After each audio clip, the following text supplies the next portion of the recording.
Okay, so welcome back. In our last video, we were talking about how sound waves could be understood, or sound could be understood as a longitudinal wave in air. And I was saying that we can understand that in a similar way to how we understand these waves on a slinky that I demonstrated last time.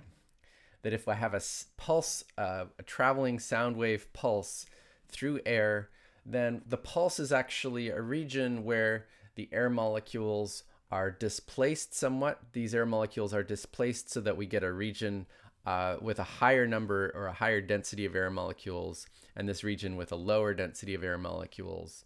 And I said that this region is then going to exert some forces on the next chunk of air molecules, causing them to become compressed like that. And similarly, there'll be backward forces on the original air molecules that were displaced, sending them back to their original locations. So the goal of today's lecture is to understand these forces that I'm talking about. And so what I want to do first is just a quick demonstration of that. Okay, so let's have a look over here at our demo cam. And so what I have here, it's basically a simple setup with a cylinder of air. And I've got now on top, let's just move this backward a little bit. On top, there's just a metal piston or a shaft that goes into the air.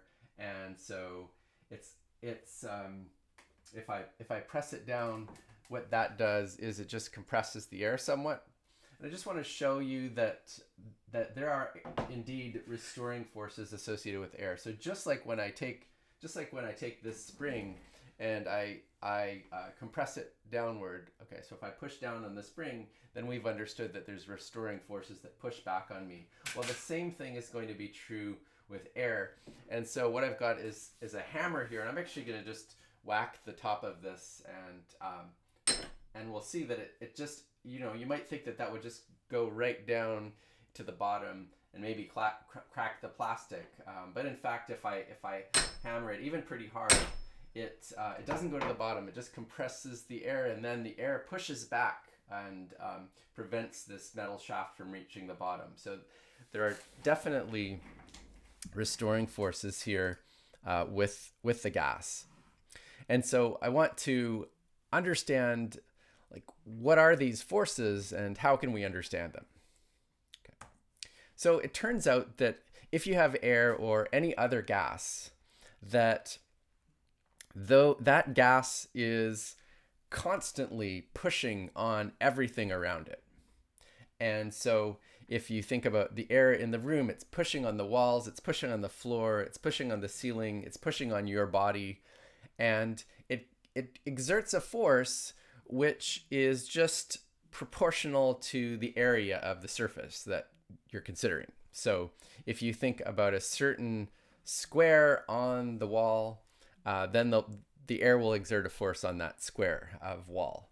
If I considered a square of wall that's twice the area, then you're going to have twice the force of the air is going to exert twice the force on that larger area. So that's what we mean by the force being proportional to the area that you're considering. And so if we want to come up with a quantity, a useful quantity to keep track of how much force the air is exerting on things, it turns out to be very useful to just divide the force by the area. So consider the force per unit of area, and that is the thing that we call pressure. Okay, so pressure of a gas is the force it exerts per unit of area that you're considering. And that's something that would be constant throughout the room typically. And so it turns out then to be a very useful property to talk about the gases in a room, like the air in the room or the air outside, or the gas in the cylinder before I compress it or after I compress it. Okay, and so the way that you would make use of this knowledge of pressure is someone tells you the pressure of the gas, and then you would just, if you wanted to know how much force is that gas exerting, like on the top of my head, how much force is the air exerting on the top of my head? Well, then you just take the pressure of the air and you multiply it by the area that you're interested in, and then that gives you the force. Okay, so how big are these forces? So I want to point out that pressure is something that you hear about like all the time when you're looking at the weather report. It's like the most boring number in the weather report. I don't know if you ever pay attention to it. I mean, sometimes it's important to know if the pressure is rising or falling, and so that's why we have it there. But I think personally, I often just don't even look at it. It's always some number around 100, it could be 101. Sometimes it's 99. And so what are the units of that? So you see 101.4 kPa, that was last night's pressure. So the K is a kilo, that's 1,000, and the PA represents pascals. So that unit means 1 Newton per meter squared. So a pressure of 1 Pascal means that your gas would be exerting a force of 1 Newton on, if you considered an area of 1 meter squared. Now the air last night, and generally speaking, is exerting much greater forces than that. So if you look at last night's pressure, it was 101.4 kilopascals, so 101,400 pascals. Okay. And so that sounds like quite a bit. Let's actually do a calculation where we have a look at the pressure in a regular circumstance. Okay, so I'm just going to, let me just flip here. I have to cover up the answer on the next slide before I show you this. Okay, so let's have a look at this question, and just stop the video for a minute if you want and see if you can work it out. I'm just asking you to calculate how much force is the air in the room exerting on the top of your head. And I want you to just approximate the top of your head as a square, which is 10 centimeters by 10 centimeters, or 0.1 meters by 0.1 meters. Okay. Assume the air pressure is 100 kilopascals, which is a very typical value. And I want you to tell me that force that the air is exerting, is it similar to a 100-gram mass, or a 1 kilogram mass, or a 10 kilogram mass, or a 100 kilogram mass, or a 1,000 kilogram mass, if you were to place one of those masses on your head? Okay, so hopefully you've had a chance to work that out on your own. Let's talk through it. So we're going to use our basic formula for the force exerted by a gas. And what we want to do is take the pressure, which is 100,000 pascals, and then just multiply it by the area. So I'll just use that X for multiplication. So we'll multiply it by the area, which is the area of a square. So we have to take 0.1 meters times 0.1 meters.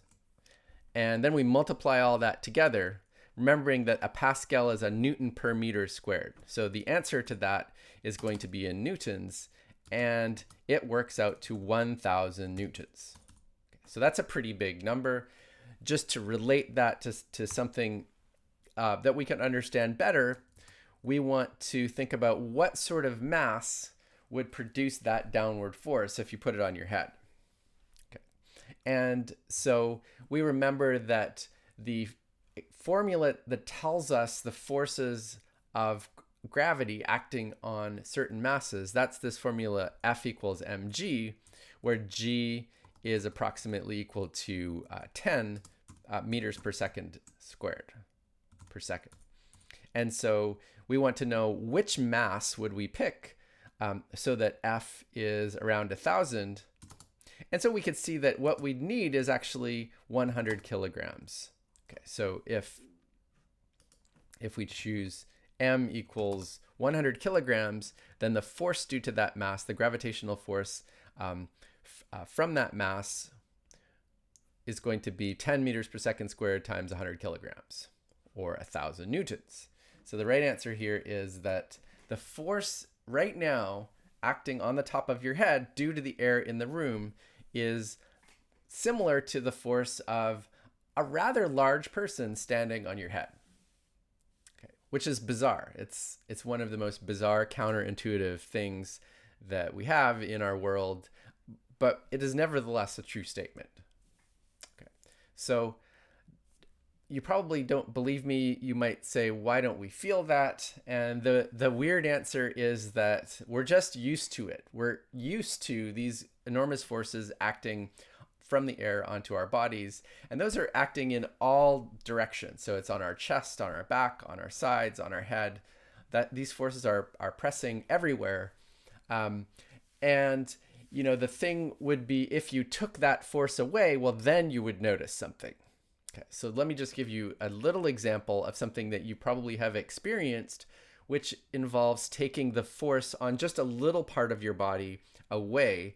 So if you have some suction, like a vacuum, or you just suck on your arm, and that is basically taking air away and taking that force of the air away temporarily.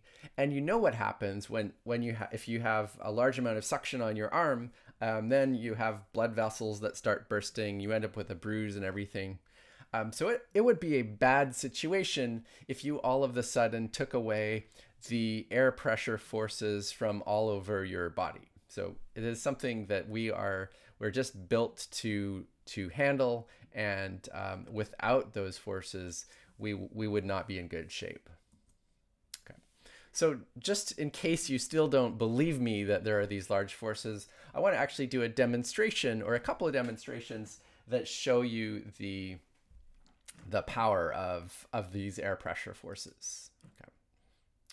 So, okay. I hope that I may not have been showing the right slides before, but let's just go ahead with this demo. Okay, so what I have in the demo is just a glass, and I'm going to fill it with water all the way to the top.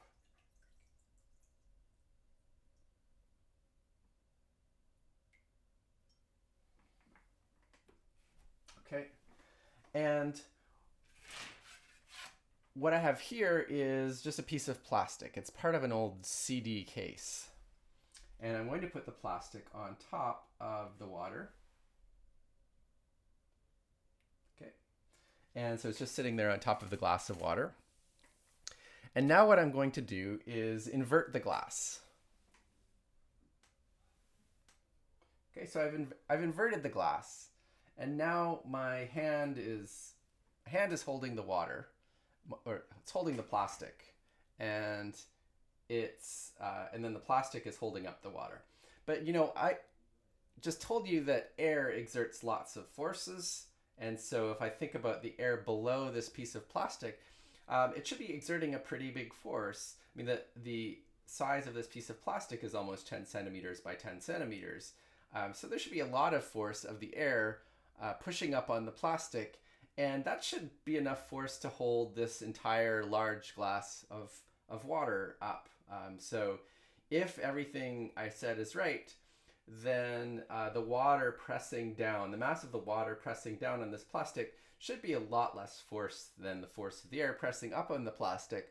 And so I should just, even though the plastic is just kind of loose here, I should just be able to take my hand away from the plastic, and then the water should just remain in the cup. And so let's do that. Wow. So there it is. I can never believe this when it happens. Let's have the view from below. So there we go with the demo cam. So you're looking up through a piece of plastic, and you're looking at a glass of water, and you see the plastic. I can just move it around. I can rotate it here. It's just loose on there. Okay.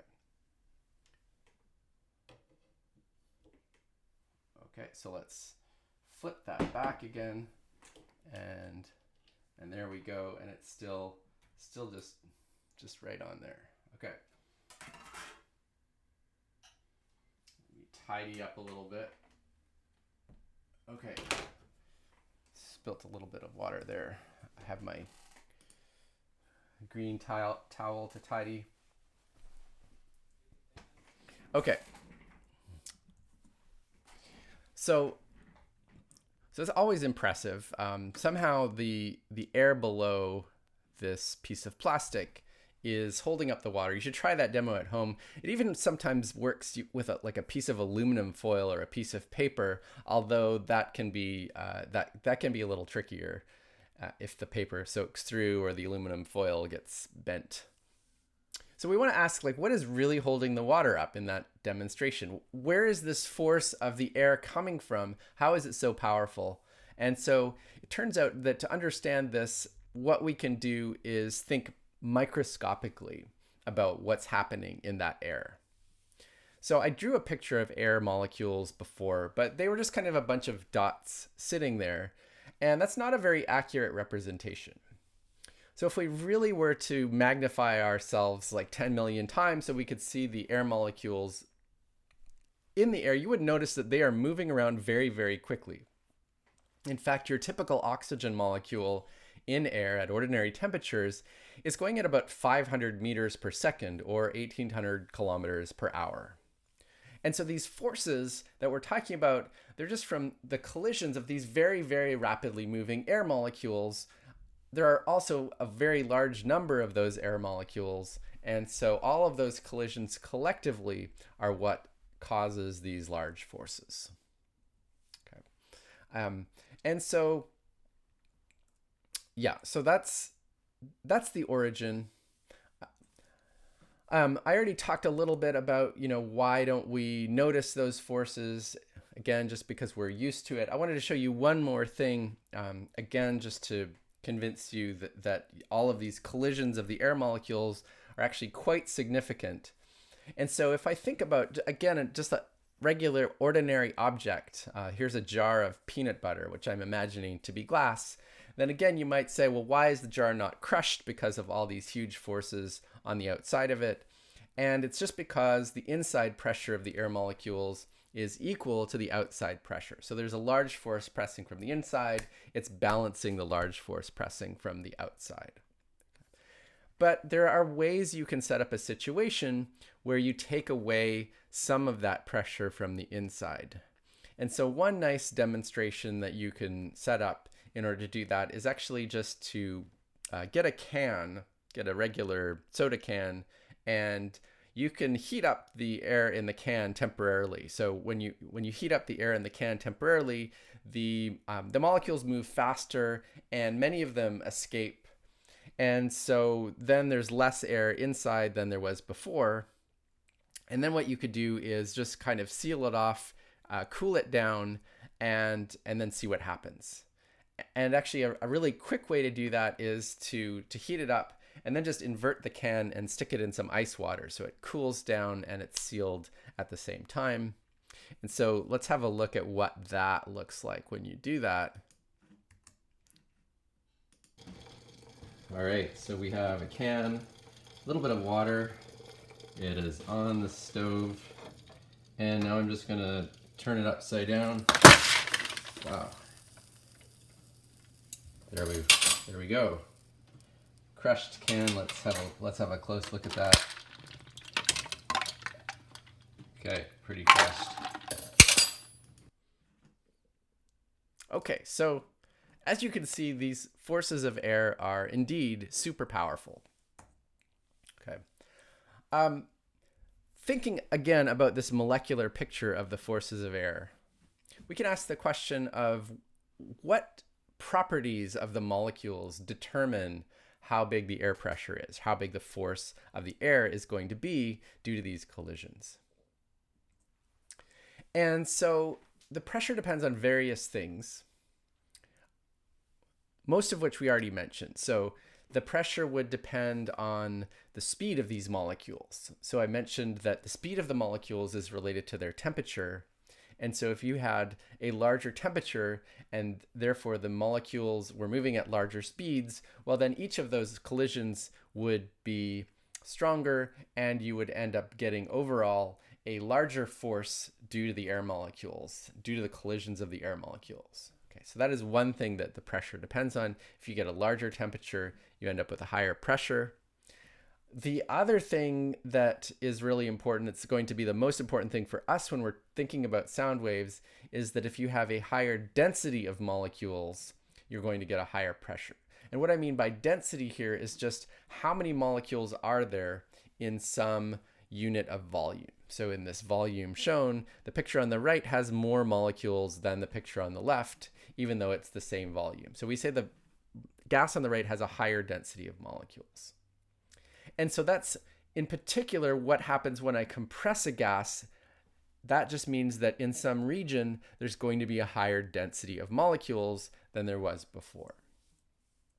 Okay, so this is like the key thing that we're going to use to understand sound waves, that if I have a higher density of molecules, I get a higher pressure, and therefore the gas exerts larger forces. Okay, so let's go back to this picture of the molecules of air in a sound wave. And remember, we had some molecules displaced to the right, and that's why there are less molecules in this region and more molecules in this region. And now I want to understand, now we're in a good position to understand the forces that are going to be caused by these air molecules. So first I want to think about this layer of air that I've enclosed in a black rectangle. And we can think of that layer of air as the layer where some of the molecules have been displaced into this region. So that's why you have a higher density here and a lower density here, because we've displaced some of the molecules over here. And I want to think of the forces on this particular layer of air. So what you can see is that on the left-hand side, the density of air molecules is less. And so the force is going to be less than the force from the right, because here the density of air molecules is larger. This is where the density is highest, and therefore that's where the pressure is going to be highest. The temperature is basically the same throughout here, so we can just ignore that effect. So because we have then a net force to the left, when we displace these molecules to the right, that acts like a restoring force for that layer of air. So basically what we've learned is that if we think about a particular layer of air and we displace it to the right, then there's going to be a restoring force that acts to the left. And so our air, even though it's not very tangible, it has a physical effect that's very similar to the original setup where we had masses connected by springs, or the slinky that we demonstrated the last time. Okay. And so in terms of thinking about our propagating wave pulse in air, well, that we can understand by considering this next layer.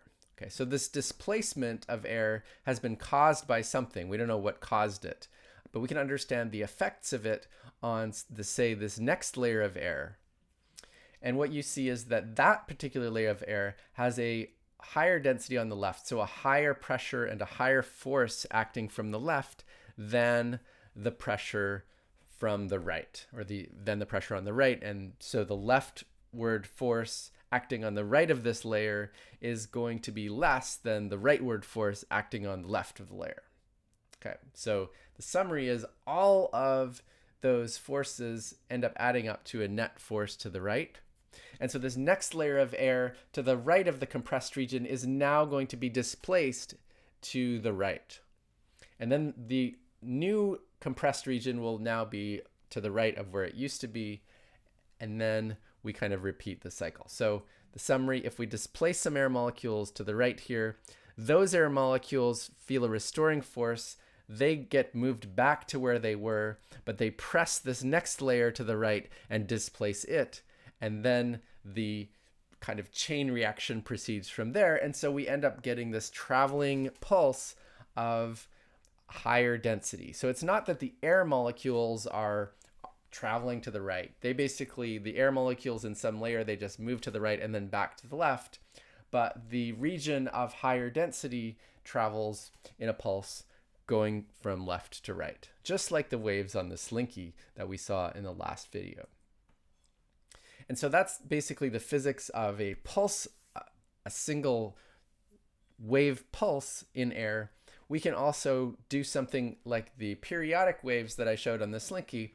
And so in this picture, what we have is a speaker, which would be just pushing the air back and forth, just pushing the air, pushing it again, pushing it again. And so you get a series of pulses. They're traveling to the right. And this thing, if you keep track of the displacement of air molecules, well, then that can look like just a sinusoidal wave, like the waves that we talked about a couple of videos ago. Okay, so next time we're going to talk more about these periodic sound waves and understand how those relate to musical sounds.